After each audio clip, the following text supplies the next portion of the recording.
இன்னைக்கு நம்ம வீட்டில் வந்து நெல் விதை விதைச்சாங்க. அதுவும் இல்லாமல் ரொம்ப முக்கியமான விஷயங்க, இந்த நெல் விதை எப்படி விதைக்கணும், அதை வந்து எந்த நாளுக்குள்ளே வந்து வளரும் அப்படின்றத வந்து A to Z சொல்கிறேன். நம்ம சேனலை மட்டும் சப்ஸ்கிரைப் பண்ணிங்க. இதை நான் ஏன் சொல்கிறேன்னு பார்த்தீங்கன்னா வந்து நம்ம வீடியோவில் விவசாய கண்டென்ட் நிறைய வீடியோஸ் போட்டாச்சு. ஆனால் வந்து சப்ஸ்கிரைப் வந்து ரொம்பவே குறைச்சலாக இருக்குது. அதனால் வந்து சப்ஸ்கிரைப் பண்ணிட்டு பாருங்கள்.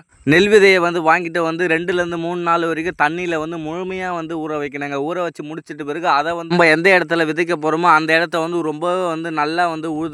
அதுக்கப்புறம் வந்து நெல் விதைகளை வந்து சனி மூலைன்னு சொல்லுவாங்க, அதுலேருந்து ஸ்டார்ட் பண்ணாங்க. அதுலேருந்து கொஞ்சம் கொஞ்சமாக வந்து விதைக்க ஸ்டார்ட் பண்ணோம். இதை வந்து முழுமையாக விதைச்சி முடிச்சிட்ட பிறகு அதுக்கப்புறம் வந்து 5லேருந்து 6 நாட்கள்லேயே வந்து இந்த நெல் விதைகள் வந்து மிகவும் வந்து பசுமையாக வளர்ந்துருங்க. அதுக்கப்புறம் வந்து நம்ம பறித்து வேறு இடங்களில் வந்து நடணுங்க. உங்களுக்கு வந்து விவசாயம் பிடிக்கும் அப்படின்னா வந்து நம்ம சேனலை வந்து சப்ஸ்கிரைப் பண்ணுங்க. ஏன்னு பார்த்தீங்கன்னா வந்து நான் வந்து நிறைய விவசாய கண்டென்ட் போட்டேன், எனக்கு வந்து சப்ஸ்கிரைபே இல்லை.